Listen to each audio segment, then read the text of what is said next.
With that, I will yield to the gentleman from Ohio. I thank the gentleman for yielding. Again, just remember, this is simply a reporting amendment. There's all kinds of reporting in the legislation. And don't forget, the catalyst for all this had some reporting in it. The initial School Boards Association letter cited 24 incidents where they said these are the 24 examples that they had in their letter that went to the Attorney General, and he said was the basis for his memorandum setting this whole process in motion. And of those 24, 20 were not even violent in any way, shape, or form. And the 4 that could be categorized as violent, one was the situation in Virginia, where I think any dad would have probably taken the action that that father took at that particular meeting.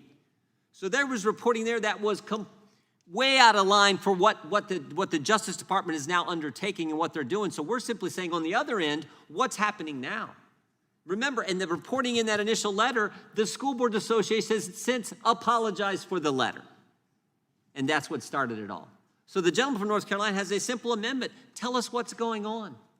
Where is this designation, this label, this threat tag? Who's it being assigned to? How's it being done? We want to know, because we know what started it all was not presented in an accurate fashion whatsoever. And that was the catalyst for it all. So we kind of like to know what's, and I think, frankly, the American people, and certainly moms and dads, would like to know. We thank the gentleman for yielding. We yield back. Thank you. Now yield to the gentleman from North Carolina. I thank the gentleman from Arizona, and to a couple points. Again, question is, what is the objection to letting this be disclosed? Even the details of how this is being used.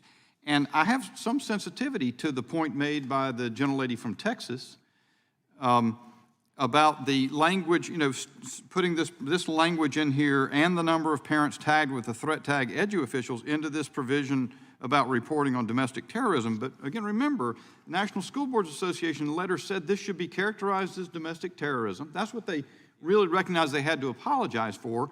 And of course, what we're talking about is a tag that is used in a counterterrorism database by the Counterterrorism Division of the FBI. I don't know where else you would put it other than asking for reporting about incidents of domestic terrorism that are being investigated or recorded by the FBI. Hence, makes all the sense in the world to me. Again, I'm perfectly glad to accept alternative ways to express it, but I don't want to let the issue go and not be addressed at all. Hence, I'm not willing to withdraw the amendment, and I yield back.